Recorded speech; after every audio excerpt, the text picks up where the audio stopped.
살면서 아무리 잊고 싶어도 절대 잊을 수 없을 것 같은 잊혀지지 않는 그런 날이 있습니다. 경비원 A씨에겐 2024년 3월 25일이 그랬습니다.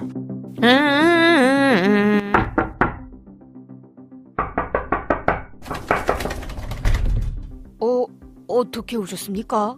신고 좀 해주세요. 예? 저기 뭐라고요?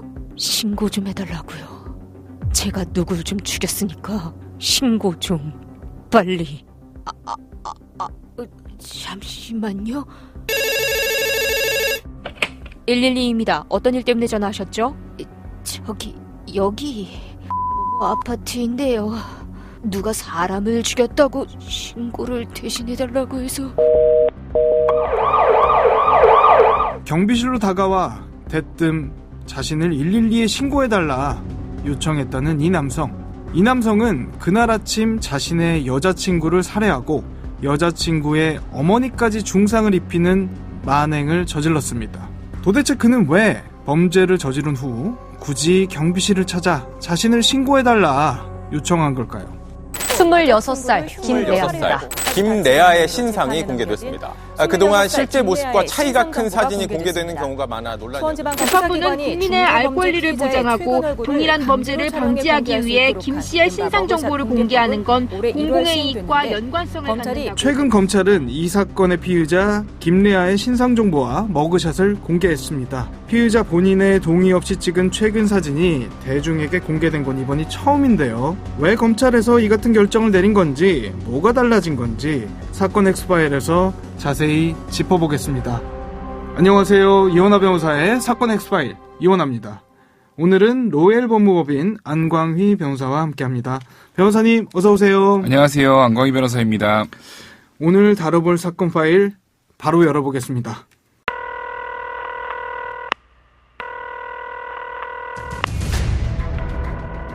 사건은 보이는 것보다 가까이 있다. 변호사의 눈으로 냉철하게 바라본 사건 사고. 이원하 변호사의 사건 X파일. 26번째 파일. 김내아의 머그샷.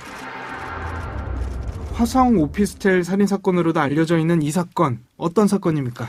네, 이별을 통보한 여자친구를 흉기로 살해하고 옆에 있던 여자친구의 어머니에게도 흉기를 휘둘렀던 사건입니다. 저희가 공교롭게도 데이트 폭력 사건을 연달아서 소개해드리게 되는데요. 이번에도 역시 굉장히 충격적인 사건입니다.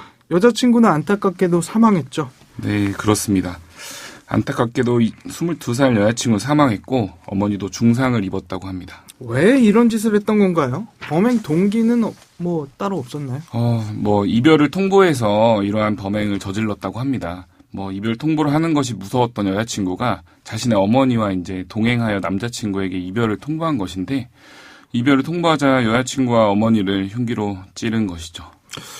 이게 이제 이별 통보를 평소에 무서워서 못했고, 그날 이별 통보를 하는 과정에서도 무슨 일이 날까봐 어머니랑 같이 갔었던 것 같은데, 혹시 평상시에도 주먹으로 여자친구를 때린다든지, 폭력적인 성향을 보여왔는지, 이런 거, 집착이 강했다, 이런 얘기도 있는데요.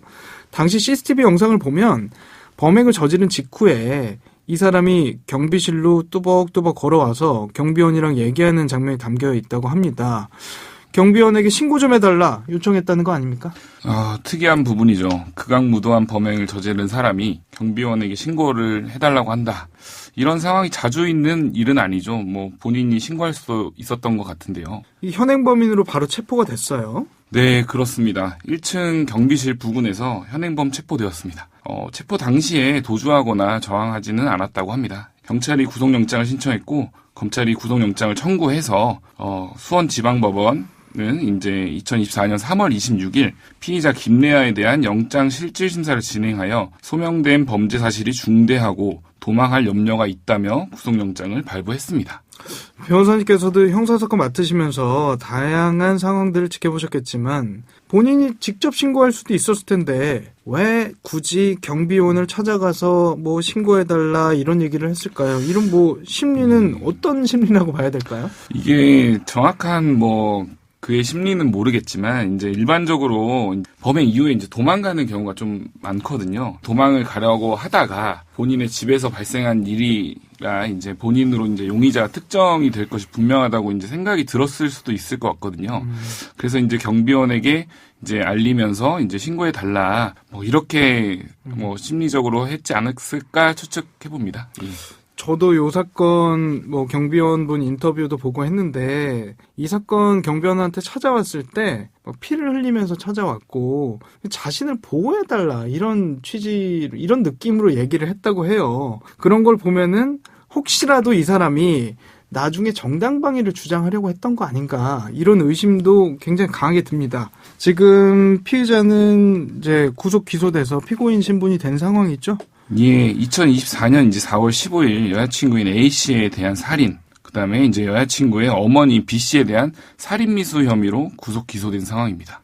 청취자분들 입장에서는 가장 궁금하실 대목일 것 같은데 예상되는 처벌 수위 어떻게 보세요? 피고인이 이제 어떻게 주장하고 받아들여지느냐에 따라 다르겠지만 뭐 제 개인적인 생각에는 적어도 이제 징역 20년 이상 받지 않을까 하면서도 이제 무기징역까지도 생각해 볼 수 있지 않을까 개인적인 생각은 있습니다. 김래아의 범행이 우발적이었느냐 아니면 계획적이었냐 이 부분도 형량에 영향을 많이 미치겠죠? 예, 그 부분도 형량에 영향이 있습니다. 우발적인 살인이라고 한다면 아무래도 계획적인 살인보다는 감형이 되는 부분이 있습니다. 여기 언론에 이제 나온 부분인데요. 이 김래아가 범행하기 얼마 전에 SNS에 영화 조커의 주인공 사진을 게시를 하고 조커가 영화 내에서 사람을 살해한 뒤에 내뱉었던 그 대사를 게시를 하기도 했다고 합니다. 이런 거 보면 계획적인 살인 아닌가 싶기도 해요. 네, 그런 모습을 보면은 어쨌든 그런 걸 올렸다는 것 자체가 그런 생각을 가지고 이제 계획을 하고 그런 걸 하지 않았을까 싶은 생각은 있습니다. 그런데 이 중대한 범죄, 살인을 저지르고도 합의를 본다거나 심신미약을 주장한다거나 이런 케이스들 워낙 많이 봐가지고 혹시 뭐 이 사람이 심신미약 주장한다든지 감형 가능한 요소들 우려스러운 부분은 혹시 없나요? 있죠. 예, 심신미약이라는 것은 심신장애로 인하여 사물을 변별하거나 의사를 결정한 능력이 미약한 자를 의미하는데요. 심신미약이 이제 재판부에 받아들여진다면 감형이 될 것입니다. 김래아가 이제 술을 먹거나 마약을 투약하지 않은 상태라고 이제 알려져 있는데 술이나 약물 이런 것보다는 정신질환 뭐 이런 주장을 할 가능성도 있어 보입니다. 네, 이런 중대한 사건의 경우에 사실상 합의는 좀 이루어지지 않는 경우가 많습니다. 이 사건 같은 경우는 피고인이 심신미약, 우발적 범행을 주장할 것인지 그 주장들이 재판부를 설득할 수 있을지가 양형의 관건으로 보입니다. 이번 사건에서 특히 주목할 부분은 이겁니다. 검찰에서 해당 사건의 피의자 신상 정보는 물론이고 머그샷 공개했죠? 예, 그렇습니다. 이제 머그샷에 대해서 조금 말씀을 좀 드리자면은 머그샷은 이제 한국에서는 조금 생소할 수 있는데요. 그 머그샷이란 범죄자를 식별하기 위해 인상착의를 기록하는 사진입니다. 얼굴부터 가슴 정도까지 찍는 사진으로 범인은 이제 뭐 증명사진하고 비슷합니다. 네. 네, 신상공개법 제정 이후에 이게 첫 사례라는 의미가 좀 있다고 볼 수 있고요. 신상공개법은 이제 특정 중대범죄 피의자 등 신상정보 공개에 관한 법률로 규정되어 있는데요. 약칭으로는 이제 중대범죄 신상공개법이라고 합니다. 검사와 사법경찰관은 법에서 규정한 요건을 모두 갖춘 특정 중대범죄 사건의 피의자의 얼굴, 성명, 나이를 공개할 수 있습니다. 이 사건 이제 신상공개법 제정 이후에 1호 사례다 이렇게 말씀해 주셨어요. 검찰에서 신상공개 필요성을 결정하면은 이후의 과정은 혹시 어떻게 되나요? 뭐 외부 의견이 있는지 전문가들 의견을 뭐 참고를 하는지 이런 것들을 궁금해할 것 같거든요. 예. 일단은 외부 의견이 들어가진 않고요. 이제 뭐 검사는 이제 신상 정보 공개를 결정할 때는 이제 범죄의 중대성, 범행 후 정황, 뭐 피해자 보호 필요성을 고려하는데 피해자의 의사 등을 고려하는데 이제 피해자가 만약에 이제 이번 경우 같이 사망한 경우라고 하면은 이제 피해자의 유족의 이제 의견을 좀 듣게 됩니다. 그런 것들을 이제 종합적으로 고려하여 이제 판단을 하고요. 검사가 이제 신상정보 공개 필요성을 인정하여 이제 결정을 하게 되면은 검사는 이제 피의자에게 신상정보 공개를 통지해야 하고 그 통지한 날로부터 이제 5일 이상의 유예 기간을 두고 신상 정보를 공개하여야 합니다. 예, 근데 근데 다만 이제 피의자가 이제 신상 정보 공개 결정에 대하여 이제 서면으로 이의 없음을 표시한 때에는 유예 기간을 두지 않을 수는 있습니다. 이의 없음을 표시하는 사람이 있을까 싶기는 합니다. 네, 뭐 그런 그 이후에는 이제 검사는 이제 피의자의 신상 정보를 검찰총장이 지정한 인터넷 홈페이지에 이제 신상 정보 공개일로부터 30일간 게재하는 방법으로 공개합니다. 이 경우 이제 유죄 판결이 확정될 때까지는 피의자가 이제 무죄로 추정된다는 이제 내용을 명시해야 합니다. 네. 그런데 이전에도 검찰에서 피의자 신상 공개를 한 케이스들이 있지 않습니까? 그때랑은 뭐가 다른 걸까요? 네, 이전에도 신상 공개를 한 케이스들이 있습니다. 이전에는 이제 모자나 마스크를 착용한 피의자의 얼굴이 공개되거나 피의자의 이제 주민등록증 등 이제 과거 사진이 이제 공개되었는데 아무래도 이제 실제 모습과 다른 경우가 많아서 이제 실효성 논란이 좀 있었습니다. 중대범죄 신상 공개법이 이제 시행되면서 이른바 머그샷, 그러니까 이제 모자나 마스크를 착용하지 않은 피의자의 최근 얼굴을 공개할 수 있게 된 것입니다. 갑자기 생각나는 게 과거의 고유정 사건에서는 예. 지나가는 장면을 살짝 찍은 거를 공개하고 그랬던 기억이 있어요. 네, 맞습니다. 그리고 또한 이제 이전에는 이제 피의자, 그러니까 이제 기소되기 전에 이제 경찰, 검찰 단계에서 수사를 받는 자만 이제 공개가 가능하였는데, 중대범죄 신상 공개법이 시행되면서 피의자뿐만이 아니라 피고인, 그러니까 이제 법원에서 재판 중에도 공개할 수 있게 된 것입니다. 애초에 이 법안이 나오게 된 배경 알아보면 좋을 것 같은데요. 어떤 필요성 때문이었을까요?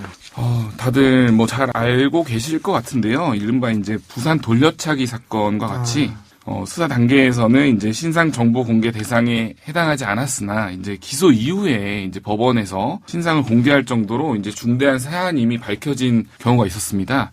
조금 전에 설명드린 것처럼 이전에 재판을 받는 피고인은 신상 공개할 근거가 없었습니다. 그러다 보니까 중대범죄 신상 공개법의 필요성이 좀 생기게 된 것입니다. 네, 그리고 이제 최근에 이제 신림동 노상 살인 사건, 분당 서현역 흉기 난동 살인 사건 등 이제 뭐 중대 흉악 범죄가 이제 잇따라 발생하지 않았습니까? 맞습니다. 네, 이런 것도 이제 이 법안이 필요하다는 요구가 많았던 것으로 보입니다. 여기에 뭐 반대하는 또는 이제 우려의 목소리를 표하는 분들도 있는데요. 그 부분에 대해서 어떻게 생각하세요? 형법상의 형벌이 이제 아님에도 마치 형벌과 같은 역할을 하고 있고 유죄와 처벌이 확정되지 않은 수사 단계에서 이루어지는 면이 있습니다. 그래서 이제 이중처벌 금지, 무죄 추정, 책임주의와 같은 원칙 등을 위배할 소지가 좀 있거든요. 신상 공개가 이른바 이제 뭐 형벌 포퓰리즘이라는 우려의 목소리도 좀 나오고 있습니다. 그렇죠. 네. 이게 이제 처벌은 아닌데 사실상 처벌처럼 기능하는 측면이 있고 예. 공개하는 것 자체가 그냥 국민들의 궁금증 해소 수단으로 그치는 경우들도 있기 때문에 아마 이 부분에 대한 우려를 표하는 분들이 계신 것 같습니다. 이번에 신상 공개된 피의자 김래아 신상 공개 동의할 수 없다. 불복 소송을 냈었죠? 예, 그렇습니다. 수원지방검찰청 신상공개심의위원회는 국민의 알 권리와 비슷한 범행을 예방하기 위해 피의자 신상 공개를 결정했습니다. 김래아는 본인의 동의 없이 공개할 수 있는 신상 공개 결정에 대하여 불복했고 집행정지 가처분을 신청했지만 법원도 받아들이지 않았습니다. 법원에서 기각한 이유는 뭔가요? 법원은 국민의 알 권리를 보장하고 동일한 범죄를 방지하기 위해 김 씨의 이제 신상 정보를 공개하는 건 공공의 이익과 연관성을 갖는다고 하면서 신상 공개가 국민의 알 권리와 범행 재발 방지라는 필요성이 인정된다면서 기각했습니다. 이번 케이스 같은 경우는 기각됐습니다만 혹시 피고인, 피의자에 대한 신상 공개를 했을 때 회복할 수 없는 손해가 발생한다. 이 요건이 충족되어야만 신상 공개 결정을 뒤집을 수 있다는 건데 회복할 수 없다는 손해라는 게 도대체 뭡니까? 가령 이제 유죄를 전제로 신상 공개를 했으나 이제 피의자에 대해서 이제 불송치 결정이라든가 불기소 처분을 받는다거나 피고인에게 무죄가 선고된다면 신상 공개에 대한 회복할 수 없는 손해가 발생할 수 있을 것으로 보입니다. 그럼 그 부분도 당연히 고려가 돼서 신상 정보를 공개하는지 여부를 결정을 하겠네요. 예, 그 부분도 충분히 고려를 해야 합니다. 네, 그리고 이제 중대범죄 신상 공개법에도 이제 피의자로서 이 법에 따라 이제 신상 정보 공개된 자 중 검사로부터 불기소 처분을 받거나 이제 사법경찰관으로부터 불송치 결정을 받은 자는 형사보상 및 명예회복에 관한 법률에 따른 형사보상과 별도로 국가에 대하여 이제 신상 정보의 공개에 따른 추가적인 이제 보상을 청구할 수 있다는 것을 규정하고 있습니다. 그런데 그 머그샷을 포함한 신상 정보들이 무기한으로 공개되는 건 아니죠? 네, 무기한으로 공개되는 건 아니고요. 30일간 공개합니다. 예전에도 성범죄자 신상 정보 관련해서도 한번 문제가 됐었는데요. 이 머그샷을 혹시 정보 공유 차원에서 다른 사이트에 올린다든지 뭐 SNS나 채팅방이나 이런 데 공유하는 거는 괜찮습니까? 일반적으로 이제 이미 공개된 정보가 이제 공유된다고 이제 하는 것이 이제 불법이다. 뭐 이런 게 이제 쉽게 이해 가시진 않으실 텐데요. 중대범죄 신상공개법에는 이제 그러한 내용은 이제 규정되어 있지는 않습니다. 다만 30일간 공개를 한다는 점에서 공개 기간에 해당되면 정보 공유나 공공의 이익을 위한 목적이라고 이제 보이겠지만 그 이후 기간에 이제 무차별적인 유포가 낙인을 찍어서 그와 된 사람마저 이제 정상적인 사회생활이 불가능하게 이제 만들 수 있기 때문에 단순한 정보 공유인지 신상의 주인을 이제 비방하기 위한 목적인지 등에 따라서도 이제 법적 판단이 갈리지 않을까 이렇게 생각하고 있습니다. 사건 엑스파일, 오늘은 일명 머그샷 공개법 시행 후에 첫 살해가 된 케이스죠. 자신의 여자친구를 무참히 살해한 혐의로 기소된 김래아의 사건 짚어봤습니다. 일각에서는 피해자뿐 아니라 피고인까지 그 범위를 넓혀 행여 억울한 피해자가 생기진 않을지 여전히 우려스러운 시선이 있는 것도 사실입니다만 이보다도 중요한 건 향후 머그샷 결정 과정에서의 디테일이겠죠.